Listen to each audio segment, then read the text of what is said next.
ترجمہ بتانے سے پہلے میں مناسب سمجھتا ہوں کہ آپ حضرات سب سے پہلے آقا نامدار مدینے کے تاجدار المعلم کے مالک و مختار جناب احمد مصطفیٰ محمد مصطفیٰ صلی اللہ علیہ وسلم کی بارگاہ رسالت میں درود شریف کا نذرانہ عقیدت پیش کریں. پڑھیے با آواز سے بلند اللہم صلی علی سیدنا مولانا محمد وبارک وسلم. الصلاۃ والسلام علیک یا رسول اللہ صلی اللہ علیہ وسلم. کون دیتا ہے دینے کو منہ چاہیے, کون دیتا ہے دینے کو منہ چاہیے, دینے والا ہے سچا ہمارا نبی, دینے والا ہے سچا ہمارا نبی. میں نے اس آیت کریمہ پڑھنے کا شرف حاصل کیا ہے. خدا تعالیٰ قرآن میں ارشاد فرماتا ہے رسول جو تمہیں دیں اور وہ لے لو اور جس سے منع کریں اس سے باز آؤ. ایک بار حضرت حضور صلی اللہ علیہ وسلم نے صحابہ سے فرمایا اے صحابہ تم لوگ خندق کی تیاری کرو. تو سارے صحابہ اس میں لگ گئے, خندق کی تیاری کرنے لگے. تو حضرت جابر بن عبداللہ کہتے ہیں وہاں پر ایک چٹان آ رہی ہے جو ہم لوگ اسے توڑنے سے عاجز آ گئے ہیں. حضور صلی اللہ علیہ وسلم یہ نہیں کہتے ہیں جب تم لوگ عاجز آ گئے توڑنے سے تو میں کیا توڑوں گا, میں تمہارے جیسا بشر ہوں. بلکہ نبی کریم صلی اللہ علیہ وسلم اپنی جگہ سے اٹھتے ہیں اور خندق کے میدان میں جاتے ہیں اور اس چٹان پر ریشہ مارتے ہیں تو وہ چٹان کی ریزہ ہو جاتی ہے. آپ نے بہت سی جگہ دیکھا ہوگا کہ اگر کلہاڑی یا کوئی چیز کوئی چٹان پہ مارتے پتھر پہ مارتے صرف ایک ہی جگہ وہاں غلطی ہے ٹوٹ جاتی ہے وہ. لیکن نبی کریم صلی اللہ علیہ وسلم نے جب اس چٹان پر ریشہ مارا تو اس کے ٹکڑے ٹکڑے ہوئے. سبحان اللہ. اور یہاں تک کہ حضرت جابر کیا کہتے ہیں لفظ میں سماعت فرمائیے, کہتے ہیں جب حضور صلی اللہ علیہ وسلم نے اس چٹان پر نیشہ مارا, صلی اللہ علیہ وسلم نے اس چٹان پر نیشہ مارا تو آپ جو چادر اوڑھے ہوئے تھے وہ اٹھ گئی اور آپ کا شکم اطہر دکھنے لگا, آپ کا شکم اطہر دکھنے لگا. اور دیکھتے ہیں کہ آپ صلی اللہ علیہ وسلم اپنے پیٹے مبارک سے پتھر باندھے ہوئے ہیں, اپنے شکم مبارک سے پتھر باندھے ہوئے ہیں. یہ دیکھتے ہیں تو حضرت جابر کے لفظوں میں سماعت کیجیے کیا کہتے ہیں, میں نے یہ دیکھا تو مجھ کو رہا نہ گیا, مجھ کو دیکھا نہ گیا, مجھ کو سمجھ نہ آیا. میں اپنے گھر پر گیا, اپنی بیوی کے ساتھ پاس گیا, اپنی زوجہ سے کہا. حضرت جابر بن عبداللہ نے اپنی زوجہ سے کہا گھر پہ کوئی چیز کھانے کی ہے, کوئی چیز ہے. میں نے حضور صلی اللہ علیہ وسلم کو دیکھا ہے ایسے حالت میں, قسم خدا کی حضور صلی اللہ علیہ وسلم اپنے پتھر سے اپنے شکم مبارک پر پتھر باندھے ہوئے ہیں. میں دیکھتا ہوں مجھ کو رہا نہ جاتا ہے, میں اپنے گھر پہ جاتا ہوں اور اپنی بیوی سے کہتا ہوں کچھ کھانے کے لیے ہے. تو حضرت جابر بن ولید حضرت جابر بن عبداللہ کی بیوی کہتے ہیں کھانے کو گھر میں کچھ نہ ہے, صرف ایک سر جو ہے اور 6 مہینے کی بکری کا بچہ ہے, 6 مہینے کی بکری کا بچہ ہے. اس کے سوا گھر میں کچھ نہیں ہے, کوئی یہی کھانا ہے.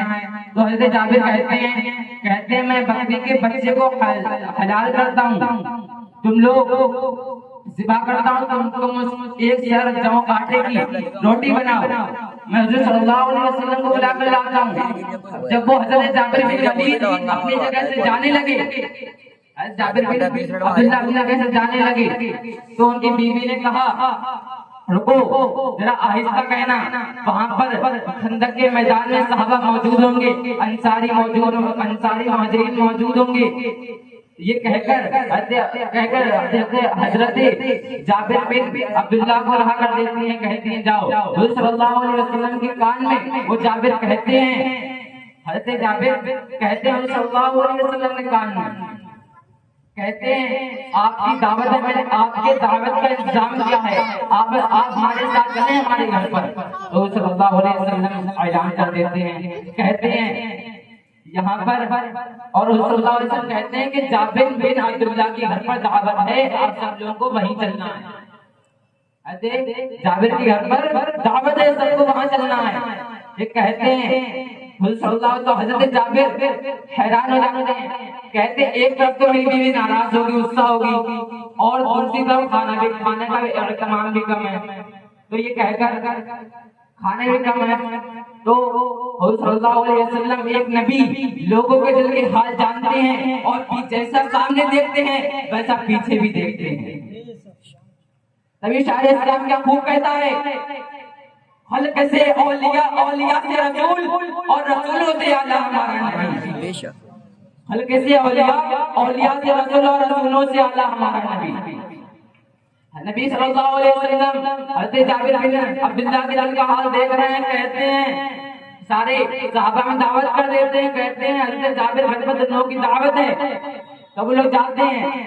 حضور صلی اللہ علیہ وسلم کہتے ہیں تب تک گوشت نہ پکایا جائے، جب تک روٹی نہ بنائی جائے، جب تک میں آپ کے اوپر آنا جائے. اس دیگ میں اپنے لعاب دہن ڈالتے ہیں تو اور حضور صلی اللہ علیہ وسلم فرماتے ہیں کہ اس کے چلا لیا جائے، کڑچھے چلا لیا جائے اور وہ آٹا کو دوبارہ گون لیا جائے. تو حضور صلی اللہ علیہ وسلم یہ کہتے ہیں تو حضرت جابر ایسے ہی کرتے ہیں. اور نبی کریم صلی اللہ علیہ وسلم ساتھ میں یہ بھی فرماتے ہیں، کہتے ہیں مکے کی جتنی عورتیں ہیں سب کو بلا لیا جائے. حضور صلی اللہ علیہ وسلم کہتے ہیں قسم خدا کی اگر وہ اس آٹے کو ختم کرنا چاہتی، مکے کی عورتیں تو دور رہیں، اگر اس دنیا کی ساری عورتیں بھی آ جاتی پھر بھی اس آٹے کو نہ ختم کر پاتی. نبی صلی اللہ علیہ وسلم کو جہاں پہ دہن ڈل گیا تھا، جہاں پہ حضور صلی اللہ علیہ وسلم اپنی نظر کرم سے دیکھتے ہیں تو وہاں پر وہ ایک دن نہیں کھاتا، 2 دن نہیں کھاتا، 3 دن نہیں کھاتا، 4 دن نہیں کھاتا، بلکہ زندگی بھر بیٹھ کے کھاتا ہے. بے شک سبحان اللہ. یہ شان ہے.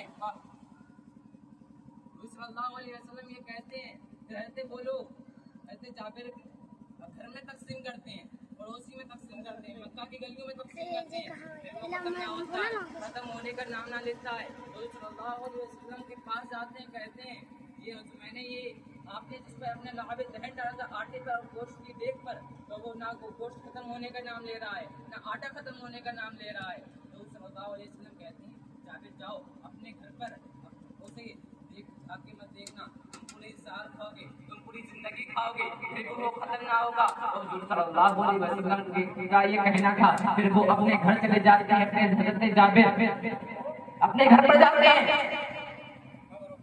تو اسے 10 دن کھاتے ہیں، 15 دن کھاتے ہیں. آپ نے یہ بات دیکھی ہوگی کہ آٹا ہوتا گھومتے ہیں تو زیادہ سے زیادہ 1 دن چلتا ہے، 2 دن چلتا ہے، 3 دن چلتا ہے، وہ کھٹاپن مار دیتا ہے یا تو بیکار ہو جاتا ہے.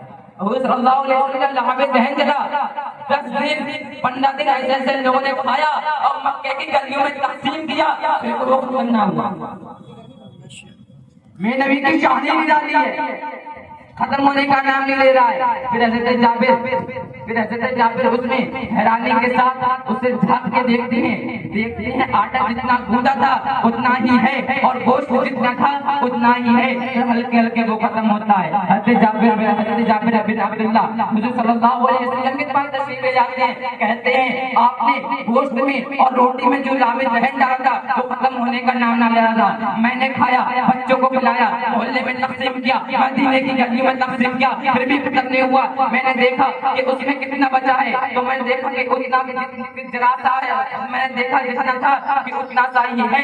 جب میں نے اسے دیکھ لیا ہے تو وہ ختم ہو گیا ہے. سنیے میرے نبی کے سامنے لفظوں میں کیا کہتے ہیں. میرے نبی کہتے ہیں اگر تم اس کو جھانک کے نہ دیکھتے تو اس کو پوری زندگی کھاتے، لیکن جب تم نے اس کو جھانک کے دیکھ لیا ہے تو تم وہ ختم ہو چکا ہے. حضور صلی اللہ علیہ وسلم صلی اللہ علیہ وسلم نظر کرم دیکھتے وہ زندگی چیز ختم نہیں ہوتی، کبھی ختم ہی نہیں ہوتی. یہ چیز کبھی نہیں ہوتی. غور کیجیے نبی کریم صلی اللہ علیہ وسلم لعاب دہن ڈالا تو اتنی برکت ہوئی کہ اس نے 10 دن نہیں 15 دن تک کھایا. آپ دیکھ سکتے ہیں، سن سکتے ہیں، سماعت کر سکتے ہیں. حضرت جابر نے سوچا کہ میں نے تو نبی کریم صلی اللہ علیہ وسلم کے شکل اثر پر جو پتھر بندے ہوئے تھے وہ دیکھ کر میں گیا، لیکن انہوں نے خود سے یہ سبق سیکھ لیا کون دیتا ہے دینے کو منہ چاہیے دینے والا ہے ہمارا نبی. بے شک میں نبی کی ہر بات ہر شان ڈالی. میں نبی صلی اللہ علیہ وسلم جب اٹھے تو آسمان کو عروج ملے، جب میں نبی کریم صلی اللہ علیہ وسلم بیٹھے تو زمین کو سکون ملے، میں نبی صلی اللہ علیہ وسلم مسکرائے تو ستارے چمکنے لگے، میں نبی صلی اللہ علیہ وسلم کا پسینہ زمین پر گرے تو گلشن مہکنے لگے، میں نبی صلی اللہ علیہ وسلم جس کو مسلح صدیق بنے، میں نبی صلی اللہ علیہ وسلم جس سے نکاح کرے وہ ام المؤمنین بنے، میں نبی کریم صلی اللہ علیہ وسلم جسے چومے وہ حسین بنے، میں نبی کریم صلی اللہ علیہ وسلم جس سے صلی اللہ علیہ وسلم اگر سر اٹھائیں تو قرآن بنے، سر جھکائیں تو حدیث بنے، میں نبی کے قدم قدم پر حکمت ہے، میں نبی شاہ اسلام نے کیا خوب کہا ہے، میرے اعلیٰ حضرت یہ بریلوی کی شان کیا خوب فرماتے ہیں، کون دیتا ہے دینے کو منہ چاہیے دینے والا حضرت ہمارا نبی، اور یہ بھی فرماتے ہیں خلق سے اولیاء، اولیاء سے رسول، اور رسولوں سے اعلیٰ ہمارا نبی۔ نبی کریم صلی اللہ علیہ وسلم فرماتے ہیں، آپ کو ایک پوائنٹ کے بتاؤں گا، حضور صلی اللہ علیہ وسلم فرماتے ہیں اگر کوئی بندہ رب کی بارگاہ میں ایک رب کی بارگاہ میں اگر ایک آنسو بھی گر جاتا ہے تو میرا رب کہتا ہے آ میرے بندے میں تجھ کو چھپا دوں، تیرے گناہوں سے معاف کر دوں تجھ کو۔ میں نے بہت سے لوگوں کو دیکھا ہے کہ کوئی اپنے آنسو بے کار بہاتا ہے، کوئی بیوی کی رنگ میں بہاتا ہے، کوئی اپنی اولاد کے چکر میں بہاتا ہے، کوئی کاروبار کے چکر میں بہاتا ہے، کوئی پیسوں کی خاطر بہاتا ہے، لیکن نبی کریم صلی اللہ علیہ وسلم فرماتے ہیں اگر کوئی اللہ کا بندہ کیا آنسو زمین پر گر جاتا ہے اس کی بارگاہ میں تو میرا رب قدیر اتنا قدیر ہے کہ اس کی بخشش کر دیتا ہے، میرا اللہ اس کی بخشش کر دیتا ہے۔ نبی کریم صلی اللہ علیہ وسلم وہ شان ہے، اور ہم پہ دیکھتے ہیں نہ ہم لوگ نبی صلی اللہ علیہ وسلم پر نہ درود پڑھتے ہیں۔ اچھا ایک بات آئیے، حضرت اللہ تعالیٰ قرآن میں ارشاد فرماتا ہے وَمَا أَرْسَلْنَاكَ إِلَّا رَحْمَةً لِّلْعَالَمِينَ، اے محبوب ہم نے آپ کو سارے جہان کے لیے رحمت بنا کر بھیجا۔ خدا تعالیٰ ارشاد فرماتا ہے اپنے نماز پڑھتے ہیں خدا تعالیٰ اس سے پاک ہے، اپنے روزہ رکھتے ہیں خدا تعالیٰ اس سے پاک ہے، روزہ نہیں رکھتا نہ وہ نماز پڑھتا ہے، اپنے لوگ کھاتے ہیں وہ بھی پاک ہے، کھانے سے نہ کھانا کھاتا ہے، نہ اس کے ہاتھ ہے نہ پیر ہے نہ پاک ہے۔ آپ خود سن سکتے ہیں، سماعت کر سکتے ہیں، جب نبی کریم صلی اللہ علیہ وسلم پر درود شریف پڑھنے کی باری آتی ہے، جب نبی کریم صلی اللہ علیہ وسلم پر درود بھیجنے کی باری آتی ہے تو میرا رب کہتا ہے، میرا رب خود پڑھتا ہے اور ارشاد فرماتا ہے ان اللہ وملائکتہ یصلون علی النبی یا ایھا الذین آمنوا صلوا علیہ وسلموا تسلیما، میں اور میرے فرشتے نبی کریم صلی اللہ علیہ وسلم پر درود شریف بھیجتے ہیں، اے ایمان والو تم بھی نبی کریم صلی اللہ علیہ وسلم پر درود شریف بھیجو۔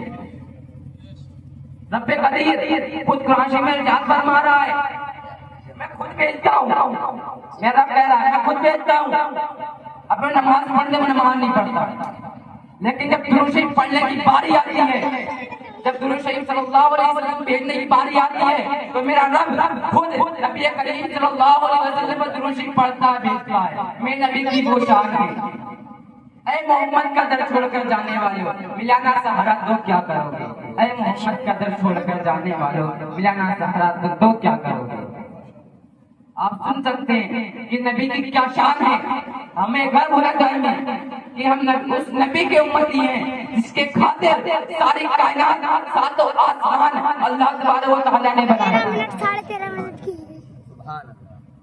آپ غور کر سکتے ہیں، آپ غور کر سکتے ہیں، دیکھ سکتے ہیں کہ جس کے خاطر زمین بنی، آسمان بنا، چاند بنے، تارے بنے، سورج بنا، تو سوچئے وہ ہمارا نبی بجھ گئی جس کے آگے سبھی شمع پر شمع لے کر آیا ہمارا نبی، پر شمع لے کر آیا ہمارا نبی۔ اب میں یہی پر ختم کرتا ہوں، ہمارے السلام علیکم ورحمۃ اللہ۔ اللہ سے امید ہے کہ آپ حضرات کے کچھ سمجھ میں تو آیا ہوگا اور آپ کچھ توجہ کیجیے اور میرے کچھ بولنے میں اور آپ کے سامعین کے سننے میں جو غلطیاں ہوئی ہیں اللہ تعالیٰ اس کو معاف فرمائے اور ہماری یہ محنت کو قبول فرمائے۔